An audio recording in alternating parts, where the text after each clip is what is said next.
What's up, guys? Welcome back to the channel. I hope you guys are doing all right, and I hope you guys are gonna have a good weekend ahead.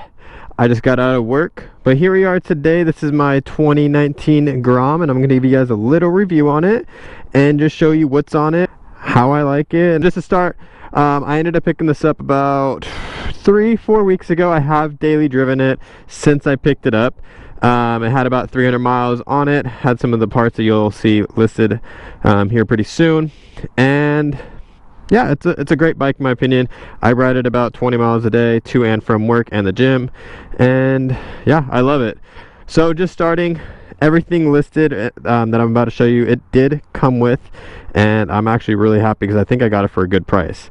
So to start off, we have the Pro Taper handlebars, which just give it a little bit of a rise over the stock ones, and in my opinion a better look, kind of more of those dirt bike handlebars rather than the sweeping up stock ones.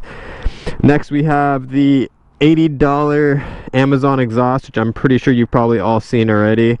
Honestly, it sounds great for $80.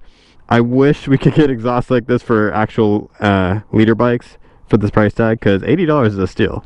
Next we have dirt tires, which I've been saying for the last 3 weeks I was going to put the street tires back on because I have them, but we unfortunately just haven't done that.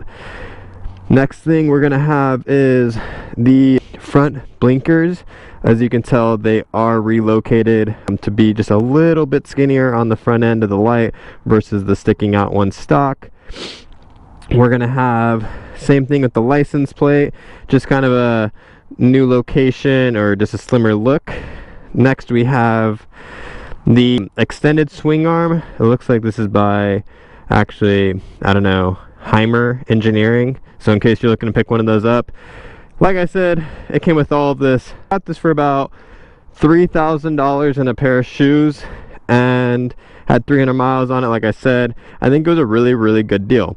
On top of that, I got all the stock parts to go with it. Oh, the other thing I forgot is there is an aftermarket intake. I don't know if you guys can see that, but right there we have an aftermarket intake. So we got handlebars, intake, front and rear blinkers, dirt tires, extended swing arm, Amazon exhaust, and I think that's it. But yeah, so for $3,000 and a pair of shoes, I think this is a really good come up. If you guys want to hear the exhaust, we'll go ahead and start that up next.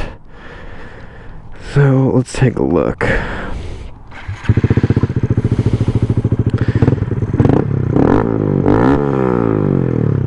Yeah, so I think it sounds really good. For $80, man, you really can't complain. But yeah, so if you guys are thinking about picking up a Grom, I highly suggest it, especially if you're looking at possibly dailying one. For the last month, I've had no issues with it, except for having to learn to, you know, take everything in your backpack versus throwing it in your car. But as soon as you can learn how to pack a backpack properly and take all your essentials and all that, I think you're pretty much good. Averaging about 110 miles to the gallon versus the 120 it says on the, you know, the website, but I think that's probably because I'm revving this thing out quite a bit, and it's a great time. If you guys are looking at getting one, definitely do it. If you guys like this Grom, let me know down in the comments. I'm always looking, trying to respond to you guys. I appreciate you guys for tuning in once again. But yeah, so that's going to be the end of this. Alright guys, you have a good weekend. Bye.